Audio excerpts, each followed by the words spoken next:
岩石是发红这种颜色，和雪呢也是一种对比。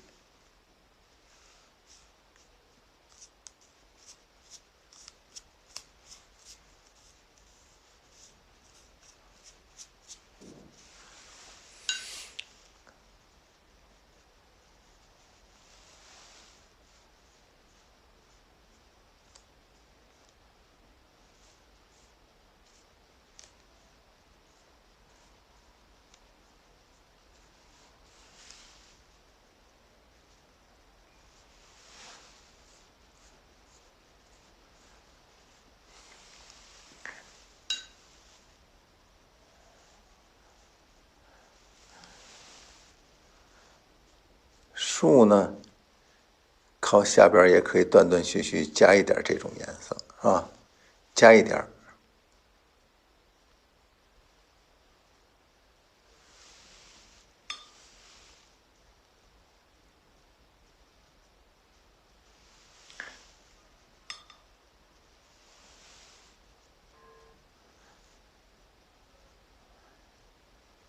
没有必要面面俱到，这枝子都挂上，没有必要啊。只要是有这个意思就可以了。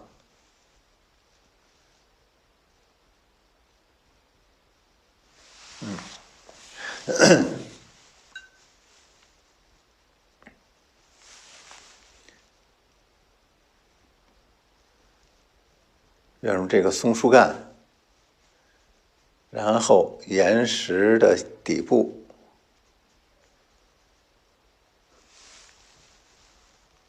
不要大面积染。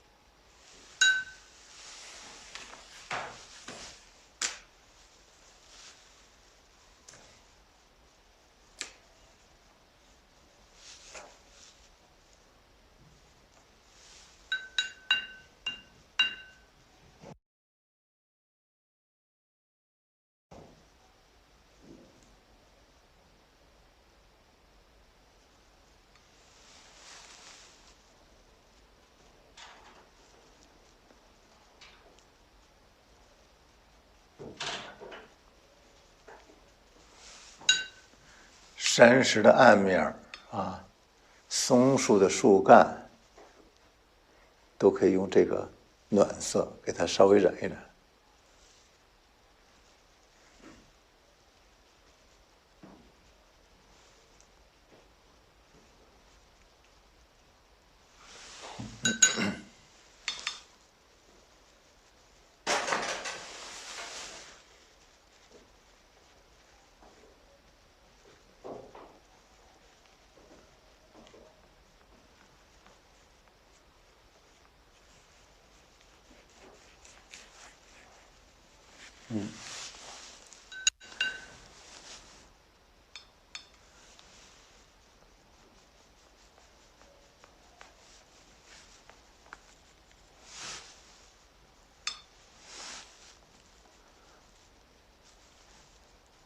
为了厚重的话，可能染完这以后呢，还得再染一染，这都是可以的啊。面积不要特别的扩大。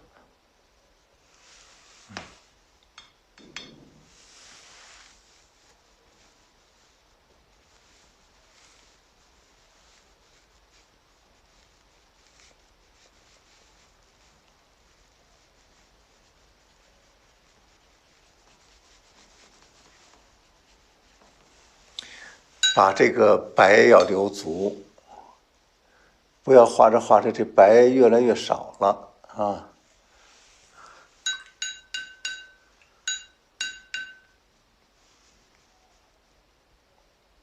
所以说你在画重墨的时候，一定要注意浅墨在这里边有没有地方上，你到底上没上足？画这个颜色的时候呢，哎，你这个就得看到位不到位啊。也就是说，你不要染得特别平，而且还得丰富啊，还得有变化。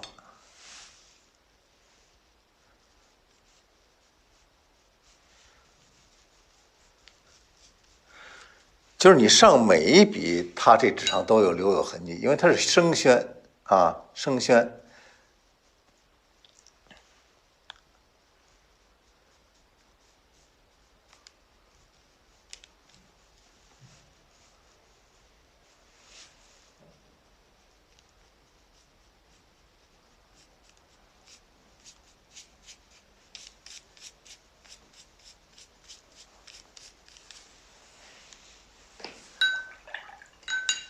好，现在呢，稍微勾一勾远山，用花青来染一下它的暗部啊。我先勾一勾这个远山啊。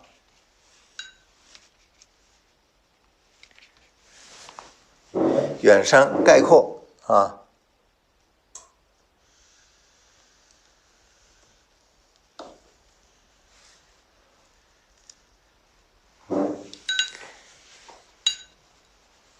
挤花青，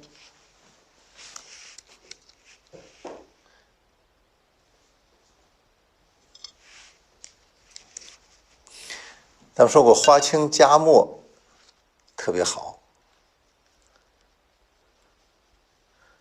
在这张画里边呢，色是淡淡的，不要大红大绿，这个。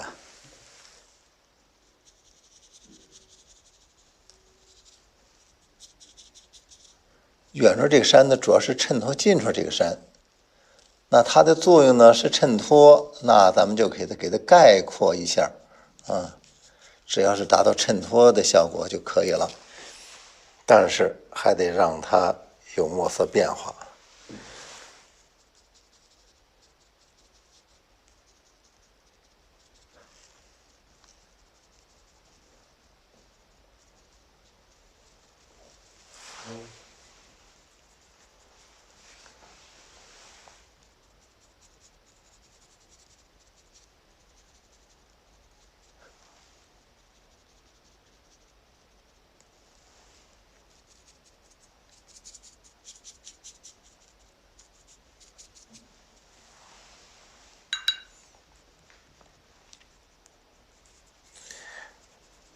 最远的地方用这个墨骨画法，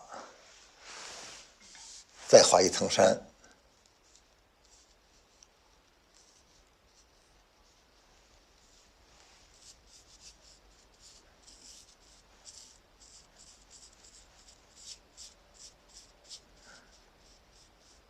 互相衬托啊，互相衬托。为了让它有变化，有些地方呢需要加一加。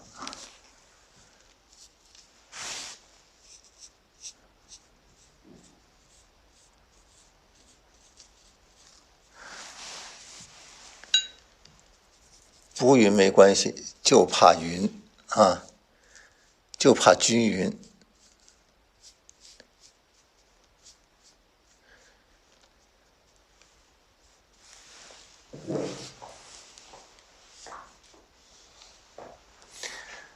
可以用花青加墨稍微染一染这些个山的下边。紧下边呢，咱们用暖色的赭石来染了。上半部分呢，稍微的用这个花青染一点儿啊。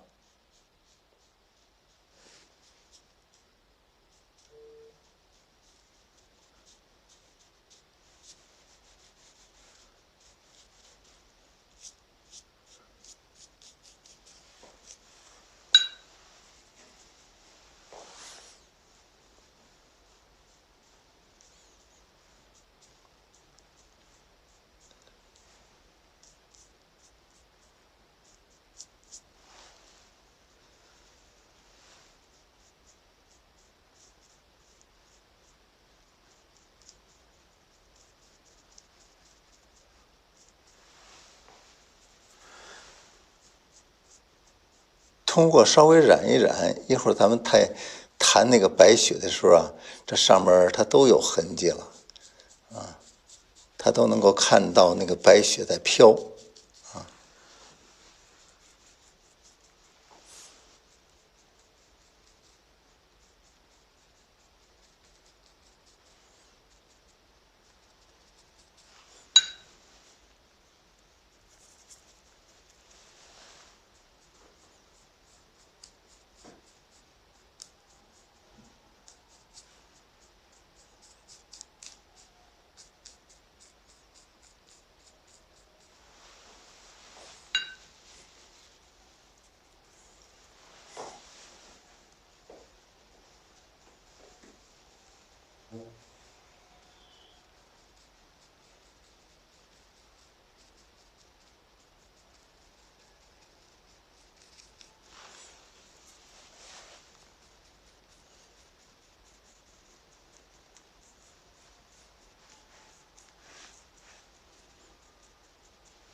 实际上这些个就是衬托这个云。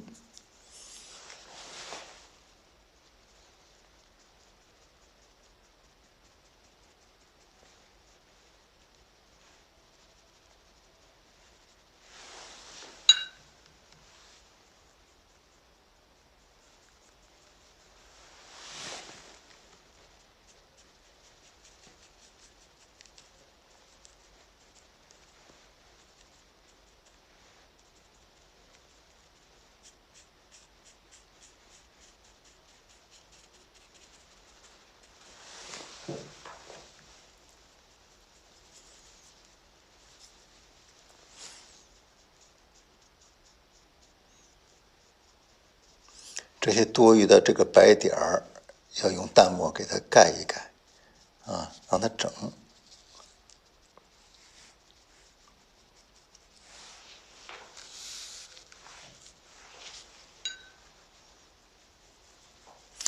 淡淡的蓝，在这地方稍微扫一扫这个积雪的厚度，也就是在咱们刚才画的淡墨上面再加一层淡淡的蓝，不是很明显啊。咱们看到的这个明显的这个深度，实际上干了以后不是那么明显，太明显可就不好看了啊。它是属于一种淡淡的淡墨加蓝，加这个花青啊。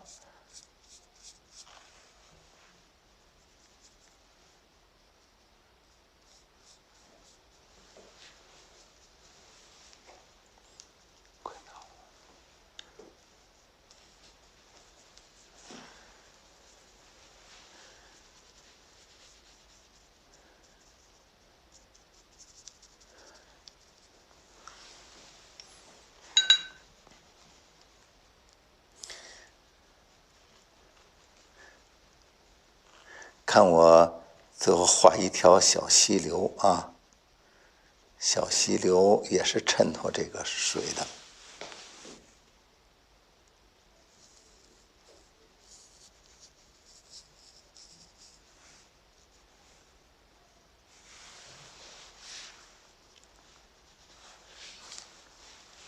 这是跟远春身上留下来的一种小溪流。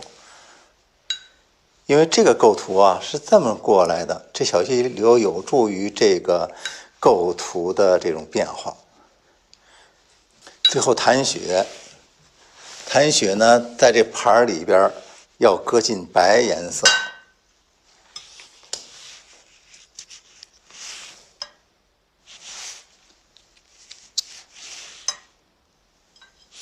这白的颜色稍微多一点啊，要蘸的浓一点。把笔洗干净，用这个少量的水来调这个白，把这个笔整个的上半部，也就是说笔尖儿的和笔肚的那个位置，一定要给它留足，给它上薄啊。然后用食指跟这儿当做这个支点，往下弹啊，往下弹。不会弹的呢，你一定要注意，这是个支点，然后这笔往上磕，往上磕啊，往上磕。如果你不会的话，恐怕就要磕一脸，磕一身，就增加了一步，下一步就是洗衣服和洗脸了啊。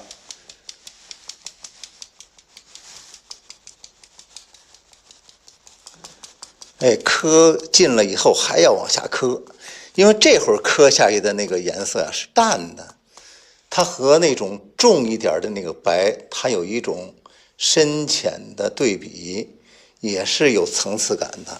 开始磕下来的东西是非常的浓而白，后来磕下的东西是淡。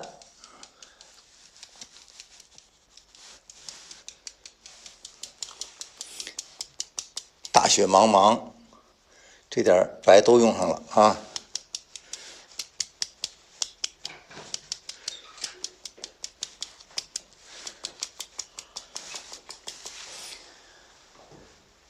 好，磕一手，然后呢，咱们再洗去。现在这个画呢，基本上就到这儿了啊。如果说你要是想突出一下年前的效果，这还可以。这个门两边还可以画上2道那春联儿啊。这张画呢，这雪景呢就到这儿了。你看咱们这个既白当黑，这白实际上是有东西的，而不是空。